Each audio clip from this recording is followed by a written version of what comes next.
Amigos de Círculo Magenta, este día estamos aquí con Marcela Garzabarba. ¿Qué tal? Editora en Código Magenta. Y con Rodrigo Carvajal, está Ramón, director editorial de Código Magenta. Bueno, pues finalmente concluyó el famoso juicio a Genaro García Luna, un juicio que tuvo muchas altas y bajas. Comenzó muy débil con los fiscales, que no hicieron una buena entrada frontal. Se fue componiendo. Hubo personajes como el Grande, como Beitia, como el Rey Zambada, que sí trajeron a la mesa piezas de información, algunas nuevas, otras del pasado, pero finalmente confirmando pues lo que todo el mundo ya habíamos conocido, interpretado, es pues que básicamente los sexenios de Vicente Fox y de Felipe Calderón, pues este hombre, Genaro García Luna, todopoderoso, primero director de la AFI y luego secretario de Seguridad Nacional, pues se convirtió en el gran protector de un cártel, que fue el cártel de Sinaloa de Joaquín El Chapo Guzmán. Hubo otros testigos que no fueron tan exitosos ni tan prestos a dar información más allá. Tan pobre estaba su declaración, pues que el juez mismo los desestimaba, los hacía a un lado. O la defensora. Pero para mí, al final del día, lo que esto vino a exhibir, pues no fue otra cosa que poner sobre la mesa la preocupación, y yo creo que ese fue el objetivo final de el gobierno norteamericano o de las autoridades norteamericanas, de poder decir, dense una asomada con el juicio del Chapo y ahora con el de García Luna a ese narcoestado mexicano, sí, que hoy está gobernado por la Cuarta Transformación, también de una u otra forma, correcta o incorrectamente. Apareció y se soltó por ahí el último día la baraja del presidente Andrés Manuel López Obrador, de este personaje que fue jefe policíaco en la Ciudad de México, Regino. Así es. Gabriel Regino. Gabriel Regino. Y bueno, básicamente lo que hoy se tienen son eventos para que los norteamericanos que toman las decisiones de la inteligencia, de la seguridad nacional, decidir si se toma o no en cuenta la petición de 21 gobernadores que están diciendo declaren a los cárteles mexicanos grupos terroristas, después de asomarse a toda esta cloaca de millones de dólares que van y vienen para protegerse. Pues bueno, yo creo que estamos ante una situación, yo te diría que de 60-40 de que se inculpe a García Luna. ¿Por qué digo 60-40 y no 90-10? Pues porque las peculiaridades del sistema judicial norteamericano pues exigen ciertas cuestiones que algunas se dieron, otras no, y sobre todo estamos ante un jurado que, dependiendo de quién es, qué etnias lo componen, qué percepción tienen de México, si vienen de origen mexicano, etcétera, etcétera, etcétera, van a decidir o no en contra o a favor de García Luna. ¿Cuál es tu visión, Rodrigo? Ahora, hay que empezar por lo que dice en su alegato final del miércoles la fiscal Sarita Comatirelli. Y dice, Genaro García Luna fue una pieza clave para la expansión del cártel de Sinaloa. Una pieza sin la cual no podría entenderse y no podría darse este aumento en la influencia criminal del que ahora es reconocido como la organización criminal más importante, al menos del hemisferio occidental. Es decir, es algo fundamental. Y para ejemplificar eso, muestra un diagrama donde de un lado está Genaro García Luna, escoltado por Luis Cárdenas Palomino y por Ramón Pequeño García, sus lugartenientes en la Policía Federal. Después, en el medio, todos los conspiradores, operadores e intermediarios a los que hace alusión la Fiscalía del Distrito Este de Nueva York. Y del otro lado pone a Joaquín El Chapo Guzmán, a Ismael El Mayo Zambada y a Jesús el Rey Zambada. Es decir, lo que dicen ellos fue García Luna fue el otro lado del polo de este narcoestado que está comandado, según la propia versión de los fiscales, por Joaquín El Chapo Guzmán y por los hermanos Zambada. Que, por cierto, si analizamos hoy el mapa criminal mexicano, ¿Quiénes tienen el poder de este mapa criminal? ¿Cuál es la facción más importante que hay en este momento en la llamada federación o el llamado cártel de Sinaloa? Pues es la facción de Ismael El Mayo Zambada. Tan es así que el gobierno estadounidense y el gobierno mexicano, vía la presión que se ha ejercido desde Washington, pues hoy tienen los ojos puestos en esa facción, patente en la detención de uno de los mayores operadores de fentanilo que ocurrió la semana pasada, que es José Guadalupe Tapia Quintero, el Lupe Tapia como le llaman, y quien era uno de los mayores jugadores en la distribución de fentanilo en California y en Arizona. Pero lo que viene a decir este juicio de Genaro García Luna es: el contubernio está en todos los niveles del Estado mexicano y a lo largo de todo el espectro político. El hecho de que hayan salido, Rodrigo, los nombres, correcta o incorrectamente, no vamos aquí a juzgar, de Felipe Calderón, por ejemplo, y de Andrés Manuel López Obrador, de una u otra manera, pues lo que están diciendo es: esto llega hasta la más elevada, la cúspide del poder político en México. Y de ahí para abajo, todo lo que quieran. Claro. Marcela. Es que no importa aquí el partido, el color, y lo hemos sabido tras bambalinas. Aquí en un juicio público nos lo están dando a entender, así como aquí está, como está México. Y ya lo sabemos, lo hemos sabido por muchos años y por muchos sexenios. Ahora, lo que dijo el presidente Andrés Manuel López Obrador en su mañanera, que yo creo que las mañaneras ahorita están funcionando como spin doctor, ¿sí? Con lo de Bárcena, que al rato vamos a tocar el tema, y con lo de ahorita, de lo de AMLO, que él defiende a Zambada, en vez de, bien o mal, se hizo bien o mal con el abogado de García Luna o no, pero él está defendiendo a un narcotraficante, ¿sí? En un podio ante el pueblo mexicano. Entonces, eso es un reflejo de nuestra sociedad, nuestra cultura política, en donde estamos en un narcoestado, ¿sí? Porque tú estás diciendo que vale más un delincuente que un abogado, ¿sí? O sea, aunque haya sido el que defienda a García Luna y te metió por ahí, que salía tu nombre, ¿no? Que supuestamente, aunque no se dijo para quién era el dinero de la campaña, se intuye que es para Andrés Manuel. Tiempos. Por los tiempos. Entonces, eso es lo que más se me queda de este juicio, más allá de lo que está pasando en Estados Unidos. Que acá en México el juicio es en la mañanera y el que lo mueve a su antojo es el presidente. Algo que sí hay que matizar sobre la parte del involucramiento de López Obrador en toda esta trama con Jesús el Rey Zambada es que el abogado defensor de Genaro García Luna, César de Castro, le pregunta al Rey Zambada que si entregó un soborno para la campaña de López Obrador. ¿Qué responde Zambada? Dice: lo único que sí puedo ratificar es que entregué un soborno a Regino, es decir, a Gabriel Regino, que en ese entonces era subsecretario de Seguridad de la Ciudad de México. ¿Quién era el secretario de Seguridad? Era Marcelo Ebrard. ¿Quién era el jefe de gobierno? Era Andrés Manuel López Obrador.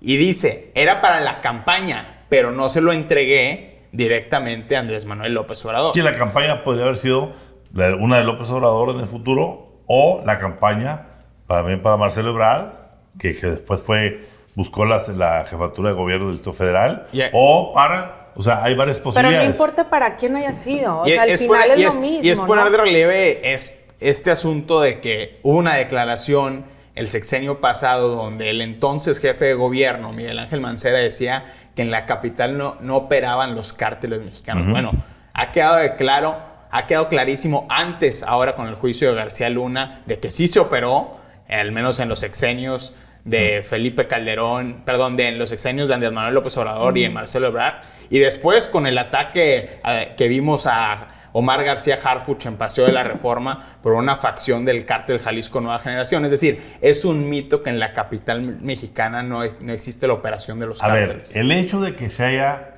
documentado y se haya dicho ahí que los acuerdos se hacían en un restaurante de tanta alcurnia y de tanto pedigrí, como el Champs-Élysées, que ahí se reunieran García Luna, Cárdenas Palomino, la gente del Rey Zambada, la propia gente enviada por el Chapo, etcétera, a entregar los sobornos.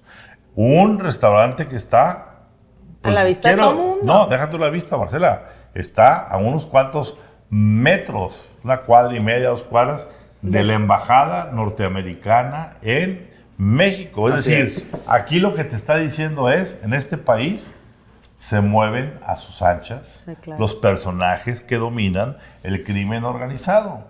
Y los dineros van y vienen entre funcionarios, ¿sí?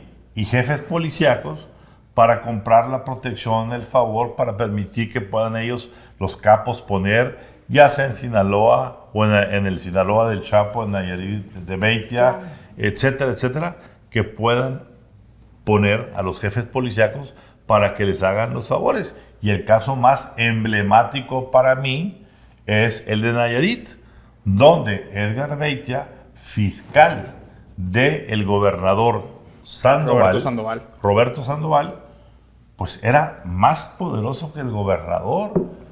Más, bueno, se habla de que en Nuevo León, aquí en este estado de Nuevo León, hay por lo menos una veintena de los viejos policías De Beitia. fuertes de Beitia operando en algunos municipios del área periférica de Monterrey, ¿sí? Ese es el gran riesgo. Entonces, lo que hemos visto quizá últimamente aquí en el La área inseguridad, metropolitana sí. de Monterrey, que está calentando en este gobierno de Samuel García la inseguridad, ¿sí? Así es. Pues podría tener que ver también con los calentamientos de los cambios de cárteles, los rejuegos, en donde sin duda los huérfanos de Beitia están jugando un papel preponderante. Pero me regreso al punto original básico, es lo que vimos para mí, es una exposición bastante amplia para Así. ver cómo funciona el entramado de intereses políticos, criminales en este país, y como decías ahorita, sin importar el color, sin importar la afiliación, No, y sin la ce- importar, como decía Rodrigo, que fuera el de la Ciudad de México o que fuera el país como un Y todo. la cereza del pastel, que en el pleno juicio el presidente en su mañanera, ¿sí? Defienda a un delincuente, porque las palabras que dijo es en defensa, o sea, pues está mejor Zamba, o sea, ¿cómo? Entonces, imagínate que los delincuentes, pues ahí, a sus anchas, no, pues el presidente está diciendo, que obviamente está de nuestro lado, o sea, ¿qué esperamos? La ¿Qué otra esperamos? parte que hay que ver, Rodrigo, tiene que ver con, pues, esta última testigo que fue nada más y nada menos que la esposa Pereira. de Genaro Cristina García Pereira. Luna. Cristina Pereira sale a decir públicamente que pues todo lo que hicieron desde la compra de las Harley Davidson Son hasta créditos. la compra son créditos, que vendió el anillo, que se vendió No, hombre. ciertas cuestiones. A ver. No hay que hacer mucha matemática más allá que sumas y multiplicaciones. Nada de restas ni divisiones. Lo que sumó en el sexenio de Felipe Calderón, la fortuna que sumó Genaro García Luna, en propiedades en la Ciudad de México, en propiedades en Morelos, en propiedades en Florida, Así es. y algunas otras más que andan por ahí reclamándose, pues hombre, por algo el gobierno mexicano y el gobierno americano traen una disputa seria por lo que ellos establecen más o menos Es que esa es la... como 600 millones de dólares. Bueno, que nos digan dónde. La pregunta a mí, lo que me queda a deber el juicio de García Luna es que nadie se puso el tanque de oxígeno y se metió a las profundidades del dinero. Exactamente, a ese punto voy. Lo que faltó en el juicio de Genaro García Luna fue seguir la ruta del dinero. Y la ruta ya está trazada por la Unidad de Inteligencia Financiera Mexicana, donde ellos dicen, ya detectamos 745 millones de dólares triangulados a través del paraíso fiscal de Barbados, obtenidos en contratos o lavados en contratos con la Secretaría de Gobernación de Miguel Ángel Osorio Chong, con el gobierno de Miguel Ángel Mancera, también experredista, subordinado de Marcelo Ebrard en el gobierno de la Ciudad de México, con la Procuraduría General de la República de Jesús Murillo Caram. Pero entonces, es ¿qué decir, más pruebas? la ruta completa del dinero ya la armó el gobierno de Andrés Manuel López Obrador. Y por eso, en caso de que llegue a ser declarado no culpable Genaro García Luna, es México. muy probable que se vaya a pedir la extradición. Por otro lado, ¿cuáles son las grandes lecciones que deja este juicio? Bueno, deja una lección que es necesario cambiar la conversación de cómo entendemos la guerra contra las drogas en México y cómo entendemos la política de seguridad. Y una parte importante de esa elección está en la carta que los 21 fiscales estatales de Estados Unidos enviaron la semana pasada. No solo en la designación de las organizaciones criminales como terroristas, sino en un punto específico donde ya te das cuenta que ya está cambiando la conversación y la percepción de estos cárteles, porque dicen, ya no solo son narcotraficantes, no solo ya distribuyen droga, ya diversificaron sus operaciones a la minería, a la tala ilegal, a la venta de aguacates, a la venta minorista, al cobro de piso. Bueno, no es sorpresa entonces que Zacatecas y Michoacán sean dos de los estados más violentos del país. Otro punto que destacan los fiscales también tienen operaciones de contrainsurgencia, como se vio en la primera operación fallida para detener a Ovidio Guzmán en octubre de 2019. Y dicen también, tienen a veces hasta fines políticos o instrumentos políticos porque hacen actos de terrorismo contra objetivos de altos funcionarios del Estado mexicano, como ya lo vimos en el caso de García Harfuch, como lo vimos también en el caso del exgobernador de Jalisco, Aristóteles Sandoval, que por cierto, esos dos ataques fueron realizados por la misma facción del cártel Jalisco Nueva Generación. Claro. Sí, Marcela, no. ¿conclusión? Pues bueno, este juicio, como tú bien lo dices, viene a resaltar lo que ya hemos visto todos estos años, que si van a las colonias a regalar y que si, o sea, son cosas que ya lo vemos en el día a día, porque están inmiscuidos en la ideología del mexicano. No nada más, o sea, este narcoestado en el que vivimos viene también de falta de educación, que lo está inyectando Morena también. No, a ver, es más profundo, o sea, vas bien por ahí, pero hay una cosa más profunda. Hoy la prosperidad le llega más fácil a un mexicano promedio si tiene contacto con el crimen organizado que se va por la ruta Totalmente. del estudio, el esfuerzo y el trabajo. Sí. Para el promedio. Porque primero, la educación superior está reservada para un limitado porcentaje que es apenas el 35 a 40%. Te queda un 60% de esa gente que anda buscando oportunidades de bienestar y de prosperidad. Si tú sumas esa situación con estar viendo programas, series en cualquiera de los sistemas sobre el narcotráfico y qué bien se vive como narco, aunque sea poco tiempo, pues estás diciendo el camino más rápido para mi bienestar y el de mi familia, pues es que yo me meta ahí y a ver qué les puedo dejar. Entonces, el mensaje internamente en nuestro país está torcido. Totalmente. Por la realidad. ¿Torcido por qué? Porque pues por la vía tradicional no hay movilidad social. Totalmente. Sí, y segundo, en el lado americano ya los señores tienen todo el plan de vuelo para que cuando lo decidan, si ellos no ven que en los próximos meses se decrece el decomiso de fentanilo, la destrucción de laboratorios, la cooperación que ha sido últimamente diseñada por la Fiscalía General de la Nación, por el propio presidente, la DEA cuestionando, la CIA y el FBI también haciendo lo mismo. Si no se ve esa cooperación, ya hay un plan de vuelo que permite, bajo las leyes norteamericanas, pues el que se intervenga de manera directa, y eso sí, va a ser un quiebre mayor en esta situación. Así es. Pero el pronóstico del caso Genaro García Luna, pues ya como lo comentaba Ramón, depende de este diverso jurado que no tiene el mismo contexto que el resto de los mexicanos teníamos de Genaro García Luna. No tenía acceso a esas notas de proceso y de reporte Índigo de 2010, 2011 y 2012, donde ya se denunciaba que Luis Cárdenas Palomino protegía el cártel de Sinaloa en el aeropuerto de la Ciudad de México. Entonces, veremos qué va a suceder. Estaremos pendientes porque pasarán algunos días para que veamos el fallo primero del jurado y luego algunas semanas para que el juez dicte su final sentencia. Así es. Y bueno, pues no podemos seguirnos sustrayendo de que el epicentro ahorita de la narrativa nacional e internacional del caso de México tiene que ver también con los Estados Unidos. Y es toda esta situación en la que primero se enfrascaron pues el actual canciller Marcelo Ebrard con la ex embajadora de México en Washington, Marta Bárcena. Bárcena.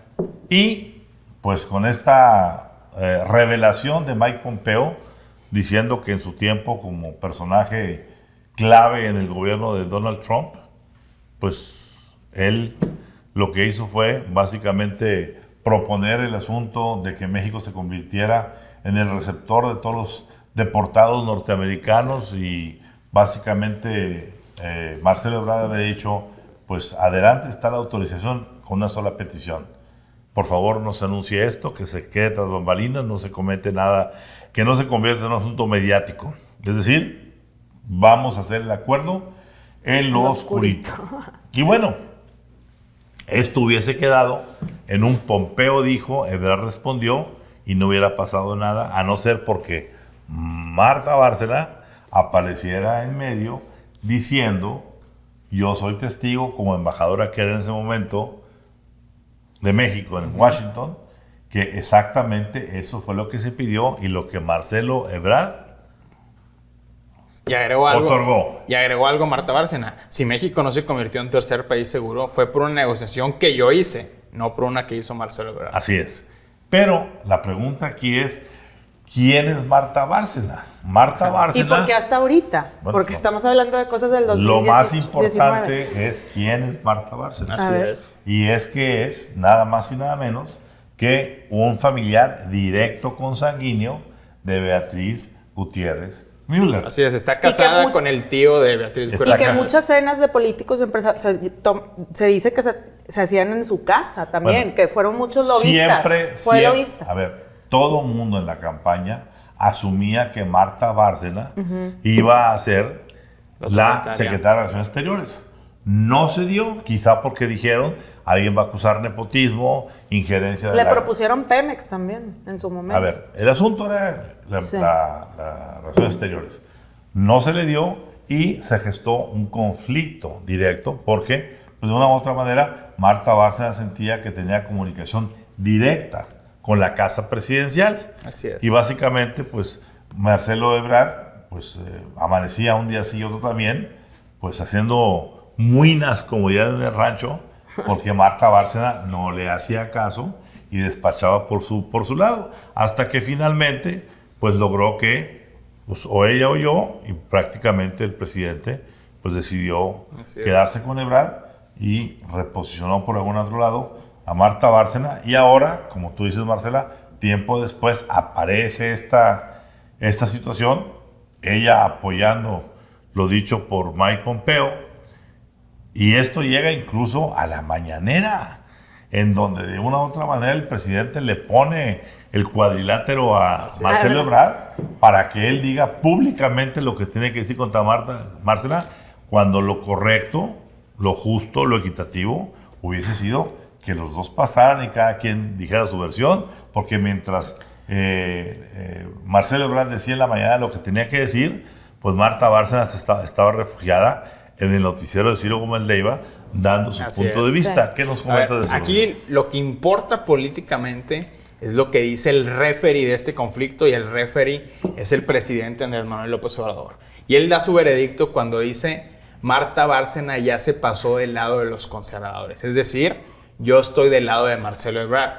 Y me comentan que en el entorno político de Marcelo Ebrard, esto se celebró con creces porque dijeron, a ver, a partir de este momento ya se retiró un obstáculo político importantísimo para que el canciller pueda ganarse el favor del presidente en la contienda interna para definir al candidato presidencial de Morena en 2024. Y además, Marcelo Ebrard, por cargo de conciencia o no, ya empezó a rectificar un poco la política migratoria mexicana. En esta última semana se dieron dos anuncios fundamentales.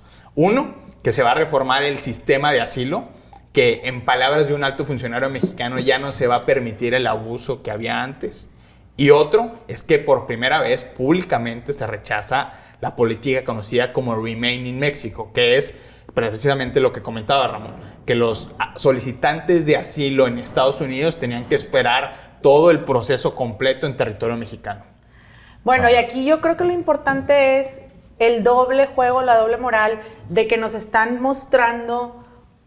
O sea, aquí destapamos el juego más bien, porque está un Ebrard diciendo que así es, que vamos por el pueblo, y no, cuando en realidad no estás viendo por el pueblo. Y no nada más lo dice Pompeo, Jared Kushner en su libro también dice que Ebrard se dobló a Trump, o sea, pone textualmente una conversación de Trump con él, con Jared, diciendo cómo Ebrard se dobló ante esta situación. Y es todo un párrafo, pues no sé, de varias líneas. Entonces, ahí es donde yo digo, qué impresión que nos venden una cosa a los mexicanos y que en realidad es otra cosa y no están viendo por el mexicano. Ahora sí, están viendo por el mexicano y qué timing, porque es en el momento del juicio de García Luna donde se menciona por ahí al subsecretario de entonces, de Ebrard, a AMLO, y ahora sí, vamos a traer el problema del 2019 de Bárcena y yo, y vamos a meterlo porque ahorita se me hace un spin doctorazo ahí. Yo creo que es una cosa más truculenta, Marcela. ¿Sí? ¿Más allá? Tiene que ver con algo. Se ha insistido desde siempre de que la casa presidencial, para en su secreto, que apoya a una sola corcholata, que Así es Claudia es. Sheinbaum. Sí, claro. Y el rival número uno de Claudia Sheinbaum todavía hasta el día de hoy es Marcelo Ebrard. Ebrard. Si alguien de la casa presidencial como Marta Bárcena, Ajá. pues de motu propio o sugerida por alguien, va y le da un piquetito a Marcelo Ebrard para decir, es un mentiroso, Ajá. opera a espaldas de los mexicanos, no da la cara por los mexicanos y nos miente a todos, quieren que ese sea el presidente. Es una forma en que la casa presidencial dice, cuidado con el mentiroso, este no es confiable. Este arma tinglados con Pompeo y con Jared a espaldas de todos ustedes. Y claro, el presidente, como dice Rodrigo, sale acá a decir, bueno, no, es que Marcelo... Sí, eso es para Qué mal ser, qué distraer la parte presidencial, de la casa presidencial, porque yo creo que en el fondo el presidente debe decir, ya ven, Claudia es la mejor. Es Claudia. Nos conviene Claudia. Este no es confiable. Sí, ha hablado a espaldas nuestras. Vayan ustedes a ver. El presidente no va a salir a decir, sí, Marta Bárcena tiene razón. Marcelo operó a espaldas nuestras, porque estaría obligado el presidente a renunciarlo. Así es. Sí. Y ahorita no se puede dar el lujo del presidente de renunciar a una corcholata. No están ni tan abundantes ni tan bien cotizadas corcholatas. Por supuesto que no. ¿No? Totalmente en este punto, pero a ver, el segmento se llama Washington, we have a problem. Ah, claro. ¿Y por qué decimos? A ver, esto es apenas la punta del iceberg de todo el conflicto que hay en los temas relevantes de la relación bilateral, porque también hay un nuevo conflicto comercial por la importación de maíz transgénico, donde el gobierno mexicano intentó matizar un poco esta prohibición del uso de maíz amarillo, diciendo, bueno, ya eliminamos la etapa de que en 2024 se tiene que desfasar completamente la importación de este alimento y decir, bueno, ahora se va a permitir para consumo animal, más no para consumo humano. Que por cierto, ya hubo una reacción en Washington porque el secretario de Agricultura, Tom Vilsack, dijo, ojo, nosotros estamos decepcionados con esto que sigue haciendo el gobierno mexicano. Mantenemos todas las opciones sobre la mesa, incluida la posibilidad de que el USTR, es decir, la Oficina del Representante Comercial de Estados Unidos, solicite ante el TEMEC un nuevo panel de controversia. A ver, esto es lo mismo que se dijo en noviembre de 2022, cuando el propio Vilsack acudió a Palacio Nacional a una reunión cara a cara con el presidente López Obrador. Es decir, ya pasaron más de 3 meses y no ha habido avance, o ha habido un muy poco avance en este tema, y el gobierno mexicano sigue manteniendo una postura esencial que le podría costar al país hasta $60,000 millones en reparaciones, porque ese es, digamos, el volumen comercial agrícola de toda la relación bilateral. Marcelo. Pues es que México le compra 17 millones de toneladas de ese grano. ¿Cómo no van a estar enojados Estados Unidos? Pero aparte... Aquí se los compra. Bueno. Ojo, a millones de campesinos, Sí. de productores de maíz, del Sun Belt y de toda esa Así zona es. productora, que son grandes electores, grandes personajes. Es que al ayudan. final todo es elección. Por eso, pero al final del día, el gobierno de Biden está obligado siempre, como es el estilo americano, a hacer las cosas, a defender sus intereses, Claro. que son los de este maíz. Y al Pues van a final- decir, ¿cómo impides que en México, diciendo que esto no es para consumo humano, cuando este maíz en todo Estados Unidos lo consumen los seres humanos? Claro, y al final es como la ley eléctrica y todo eso. O sea, por decreto presidencial, eso se me hace como de la época de antes de, por decreto, se supone que son tecnicismos que tienes que arrastrar lápiz, estrategizar. Aquí no es eso, es un decreto presidencial. Yo lo digo, y entonces eso es lo que está preocupado Estados Unidos, porque dicen, pues voy a ver qué está pasando, porque ni ellos entienden qué onda. No porque no entiendan, porque no se está haciendo bien la situación. Sobre todo, hay compromisos firmados. Claro. O sea, el maíz no ahí se compra así como uno va al mercado a comprar un kilo de maíz, no, a ver. Y el glifosato. Estos acuerdos, sí, glifosato. Glifosato. Estos acuerdos se hacen con años de antelación para poder garantizar el suministro. Sí. Y tú no puedes de la noche a la mañana decirle a los que ya les prometiste comprar 17, o se habla de que hasta 21 millones de toneladas de maíz. Decirle, fíjate que dijo mi mamá que siempre no. Y la pregunta más importante de todas, ok, está bien, no vas a comprar el maíz americano que dices tú que está genéticamente manipulado. Que dicho sea de paso, se ve que al presidente se le olvida que pues, hay muchos alimentos. La soya, por ejemplo, es 100% transgénica ya en el mundo. Y la compramos. Dicen que es más por ideología, el tema por cultura, porque el maíz, obviamente, no sé qué, Víctor Suárez, el subsecretario de Agricultura, ha sido el personaje punta de lanza. Así es. Por encima de Víctor Villalobos, que está impulsando la destransgenización de México, que es una volada ideológica en la cual no hay elementos suficientes. El mundo está consumiendo eso. Claro. Y el presidente López Obrador no tiene ningún incentivo inmediato para corregir el rumbo porque le está endosando una factura que se va a pagar en el siguiente sexenio. Es decir, este potencial proceso de panel de controversia va a terminar definiéndose hasta después del 2024. Claro. Ya va a entrar un nuevo gobierno y va a ser un nuevo gobierno el que va a pagar las consecuencias políticas y económicas. O va a darle marcha atrás a la medida. O le va a dar marcha atrás a la medida. Digo, porque no olvidemos algo.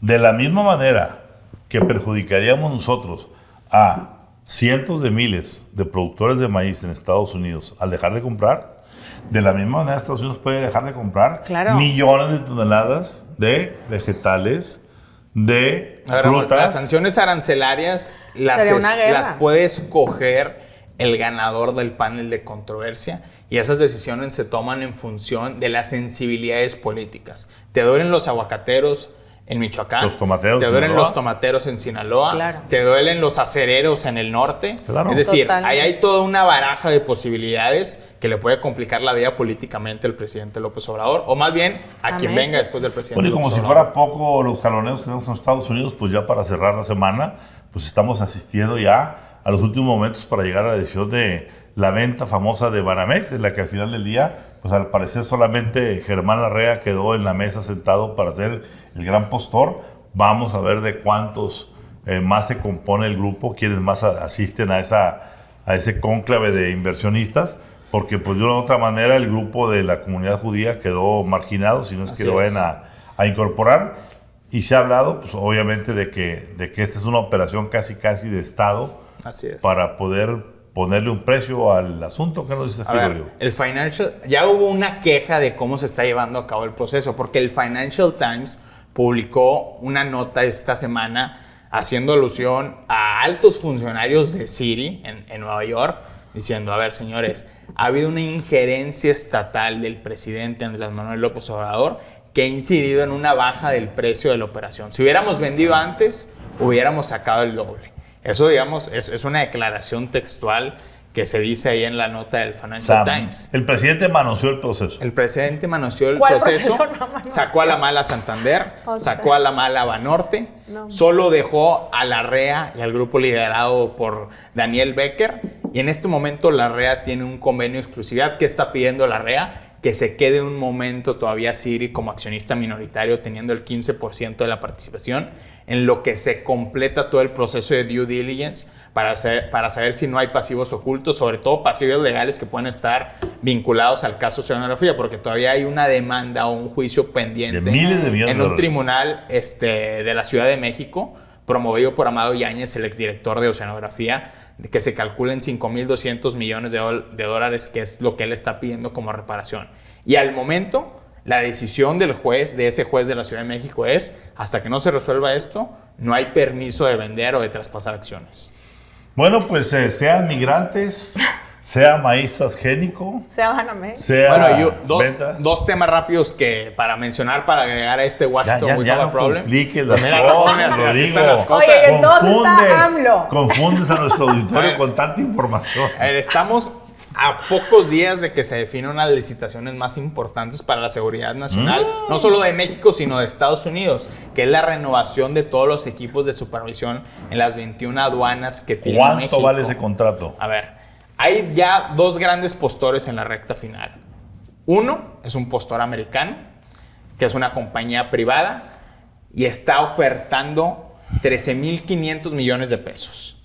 Pero la oferta más baja, el escándalo no es la cantidad, que son 11.7 mil millones de pesos, sino es que es una compañía Newtek, una compañía china, donde una empresa paraestatal vinculada al Partido Comunista Chino tiene acciones directamente en esta empresa. Es decir, a los enemigos y rivales geopolíticos de globos. Estados Unidos, A los globos. que Ahí están están. volando por la costa de Carolina Ahí del están, Norte, ahí están. le estás dando el acceso a tus equipos de supervisión en la aduana más importante del TEMEC. Y que dicen que En son la sala. súper corruptos y también dumping, o sea, que hacen un No, y chanchullo.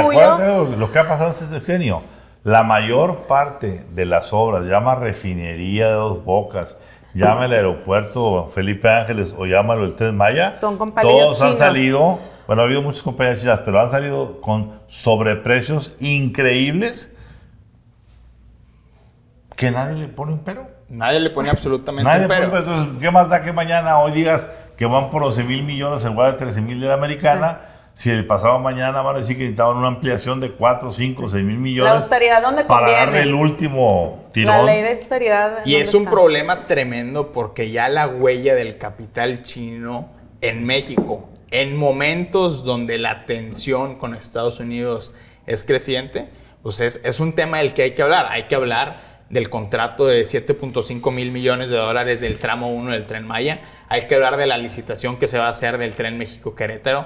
Hay que hablar de la huella que está dejando China aquí específicamente en Nuevo León y de la relación del gobernador Samuel García con todo este capital chino. Yo por creo que el cierto, globo se hizo de acá. Claro, porque es una relación que ya está siendo Sí. cuestionada por diversos cuerpos diplomáticos, no solo de Estados Unidos, sino de otros países. Sí, sí. Y, Pues- y para cerrar ya este punto así de Washington We Have a Problem, atención a la comparecencia en el Congreso de esta semana de Ann Milgram, la directora de la DEA, sí. porque dice, hay 3 reclamos particulares para el gobierno mexicano directamente y para eso se realizó la comparecencia.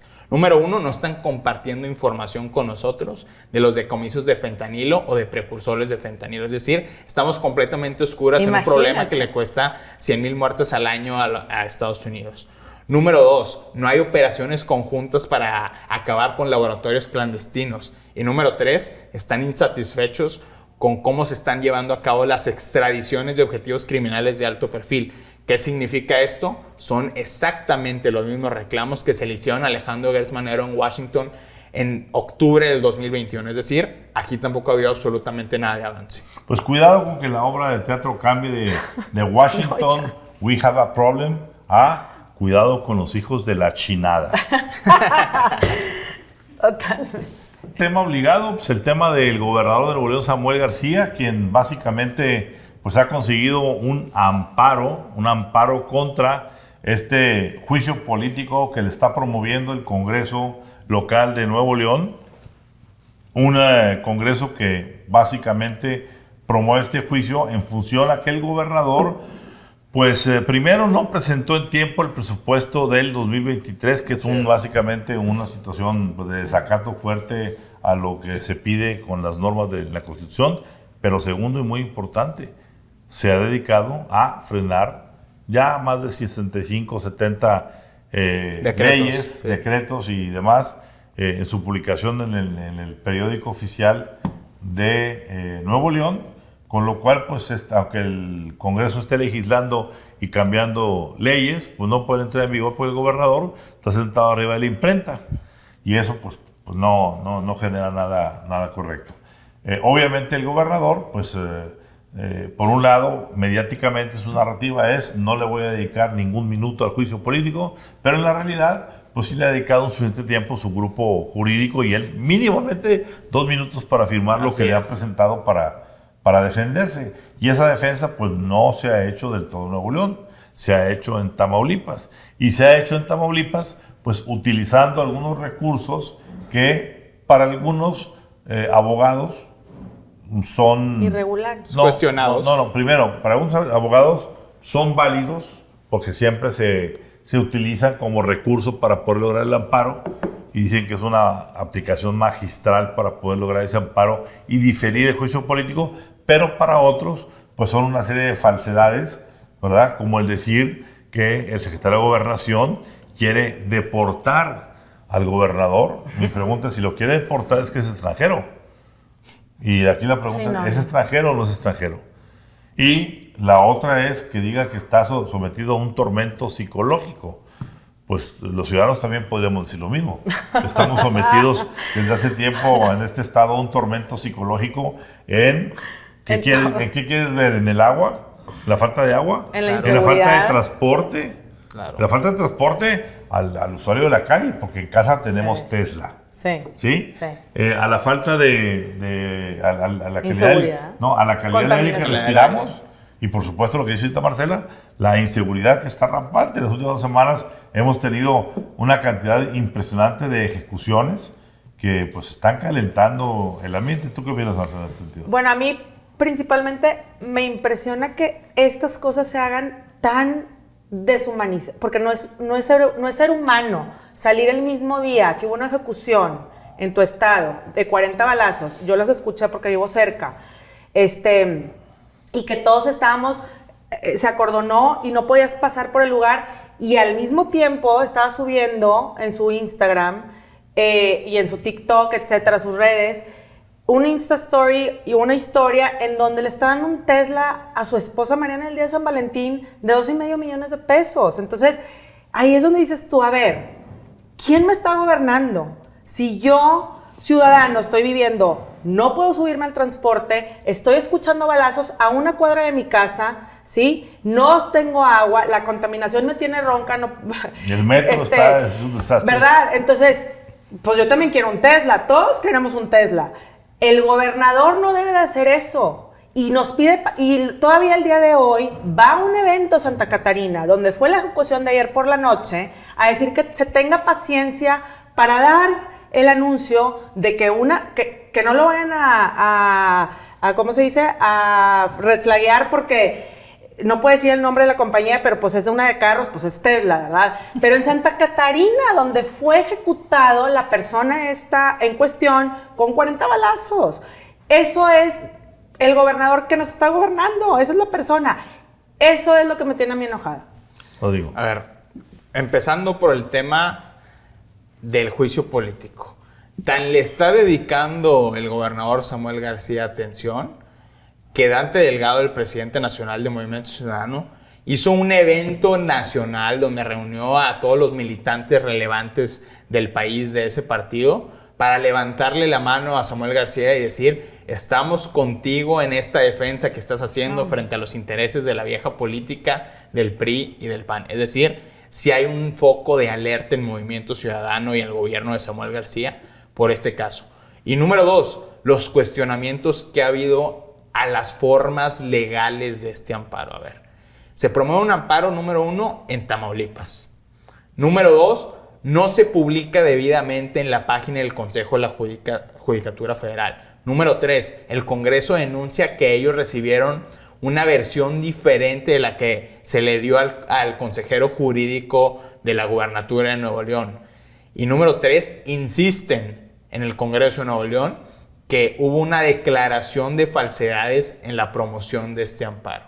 Es decir, aquí Samuel García, como bien lo decíamos en Código Magenta esta semana, no solo está en riesgo de que sea destituido, hay un canal que lo podría llevar también a pisar la cárcel si se sigue este camino legal. Por supuesto que desde la Consejería Jurídica disputan este hecho, pero esa vía ya está abierta. A ver, Rodrigo, Marcela, lo que a mí ya no me llama la atención porque ya es pan nuestro de cada día, pero sí me alarma es el nivel de desprecio por la ley que tiene Samuel García. Sí. El hecho de que diga que no le importa lo que haga el Congreso, yo paro lo que hayan decretado. Embriagado es decir, de poder. para todo fin práctico, está nulificando unilateralmente y bloqueando acciones de un poder independiente. 1. 2. Cuando se trata de sacar el amparo para evitar el juicio político, o por lo menos para comprar tiempo mientras acaba de negociar, porque no se nos olvide algo, estamos ya se me pasó la cuenta, estamos en la negociación número 12, 13 o 14, que todas y cada una de las que ha hecho esas 14 negociaciones, en su casa, en su despacho, en donde sea, con el PRI, con el PAN, con los partidos que son la mayoría en el Congreso, Samuel García ha terminado por incumplirlas. La última fue 2.500 millones para los municipios. Así es. Segundo, la apertura del canal ya para que finalmente Adrián de la Garza se sume a la Fiscalía tal como fue propuesto por el Congreso. Bueno, al día de hoy, ni el dinero, ni el asunto de Adrián de la Garza se han concretado. Puro gris. Y por el contrario, ¿sí? Él está, entonces, aquí que fue primero el huevo o la gallina, es que el Congreso me sigue atacando con el juicio. Y es que el juicio sigue porque los acuerdos no se llegan a concretar. Entonces, lo lastimoso, verdaderamente, es que estando en Nuevo León, en esta antesala de un boom económico, no solamente por Tesla, por todo este fenómeno que se llama nearshoring, Así es. que está a punto de tener un despliegue fortísimo, no porque esté ahí Samuel o no, Exactamente. esto iba a pasar con O sin Samuel. Ese es Era el algo punto. Tesla natural. no viene aquí porque Sí, sí, esté sí, sí, Samuel. sí. No sé si quizá porque esté Mariana, pero por Samuel no. Por eso compraron la camioneta. Y lo que sí es cierto es que, ok, qué bueno que Samuel se preocupe y su equipo por hacer la mayor optimización de este proceso. Pero eso no se va a lograr si están viendo todos que en las partes básicas que tiene la operación política del Estado, el gobernador está en permanente confrontación con el Poder Legislativo y tratando de manipular al Poder Judicial, ya sea imponiendo un fiscal o queriendo que el Poder Judicial saque amparos a su medida y cuando no Totalmente. lo puede, falsea información y se va a Tamaulipas a buscarla. Cuidado, yo creo que ya Samuel está tentando demasiado el agua a los camotes. Sobre todo, ¿por qué? Porque el costo político es muy alto. No solamente por lo que bien dijo ahorita Rodrigo, de que Dante tuvo ya que salir a poner el pecho por Samuel García con quien no se llevaba, sino que el presidente ya hipotecó también todo su palabra Así es. para salir a defender a Samuel de los nefastos del PRIAN que están en el Congreso. Porque también Adán Augusto López, quien dicho sea de paso, en el amparo que se está solicitando, se denuncia que Adán Augusto López, secretario de Gobernación, quiere deportar O sea, con al quien te gobernador. tomaste una foto el jueves de la semana pasada, el viernes te estaba amenazando con deportarte según el amparo. Según el amparo. Yo quisiera saber qué dice Sí. don Adán Augusto López. A Es ver que si es están- cierto que es un deportador o a lo mejor lo va a meter con la política de Marta Bárcena padres y con helicóptero. Ebrard No, y lo va a poner como un migrante, Sí, sí, sí. etcétera. A ver, ¿por Es qué que es decimos que la narrativa Tesla podría ser una cortina de humo o un grave distractor? Como bien argumentábamos aquí, el nearshoring, la llegada de Tesla iba a suceder con o sin Samuel. Ya publicó esta semana el periodista Darío Celis. A ver, Marcelo Ebrard se reunió con los dos principales ejecutivos de Tesla, uno de ellos el director comercial para México, otro de ellos una de las manos derechas de Elon Musk. ¿En qué se acordó o a qué se llegó de conclusión? Tesla quiere llegar a Santa Catarina, pero quiere llegar también a un terreno cerca del Aeropuerto Internacional Felipe Ángeles en Hidalgo, que es un estado gobernado por Morena, y quiere llegar también a este epicentro del Plan Sonora cerca de Puerto Peñasco. Es decir, es todo un plan de largo plazo de Tesla. El nearshoring, pues Samuel no es el artífice del nearshoring. Se publica en Bloomberg esta misma semana. Está la ocupación de parques industriales en México en un Saturada. máximo nivel histórico y completamente saturado. Esto no tiene que ver con una Sí, política o con un atractivo Pero mediático. la pregunta- pero sí hay un problema, Ramón. Hay un grave problema con la llegada de Tesla. Me dice a mí gente interna de agua y drenaje, no hay capacidad suficiente de agua para sostener eso, salvo que se decida bajar la presión a las colonias aledañas. Es decir, la llegada de Tesla implica que el gobernador Samuel García o invierta miles de millones de pesos de dinero que no tiene y que no se ve que le vayan a aprobar en el presupuesto, o que racione el agua para las colonias aledañas a donde se va a instalar Tesla. No estamos preparados. A ver, esta es una generación, y lo he dicho varias veces, de instant gratification. Es un gobernador de yo digo, yo hago, está bien el poder, está embriagado de poder, y luego salen los padres como Dante Delgado, como Adán Augusto, a helicópterear, como dicen, helicopter parents, ahí a ayudarlo, porque el niño no puede. O sea, el niño de verdad no está es un mini hablo que no estrategiza. Él dice, él prefiere estar en un Tesla grabándose y diciendo que si prendo o no la pantalla para su próxima bebé. O sea, eso se me hace, de verdad, se me hace pena no ajena, pena de verdad ciudadana. O sea, ¿cómo puede hacer eso? Hoy venía yo transitando en una hora pico por la avenida Lázaro Cárdenas. De verdad, es deplorable ver a cientos, no estoy bromeando, cientos de ciudadanos haciendo largas colas en los paraderos de autobuses. Porque hoy tenemos un metro semicolapsado en Monterrey, igual que el Estado de México. O sea, como sea fosfo, o sea moreno, los metros están colapsados. No hay suficiente oferta de transporte urbano. Es súper buen punto. Y estamos viendo esos cientos de personas esperando durante 1 hora, quizá 2 horas, un camión que los lleve a descansar a su casa. Como dice Marcela, el mismo día que el gobernador está presumiendo comprarle un carro a su esposa, que tiene todo el derecho y pero no es la narrativa que esperaría Nuevo León decirle, mientras el pueblo de Nuevo León está esperando, aunque sea un camión desvencijado, en la casa del gobernador se adquiere un vehículo de más de $100,000 para la esposa del gobernador, con el cual va a poder tener lo que no tienen los demás. A ver, Ramón, una parte importante que exhibe que el gobernador Samuel García no está escuchando es que este miércoles decidió ratificar a Félix Arratia, extitular del SAT de Nuevo León, quien está inhabilitado para regresar a esa posición, lo designó secretario del Medio Ambiente. Pero no tienen, ni tienen nada para hacer eso. Félix Arratia ha sido denunciado por diversos empresarios de utilizar la amenaza de créditos fiscales a cambio de favores. Félix Arratia llega también a la Secretaría del Medio Ambiente, la cual también ha sido acusada por diversos empresarios de ser utilizada como un mecanismo de extorsión para quienes no cumplan las reglas del famoso impuesto verde y se les imponen auditorías ambientales. Es decir, aquí y Arratia viene de un despacho que es el del papá del gobernador.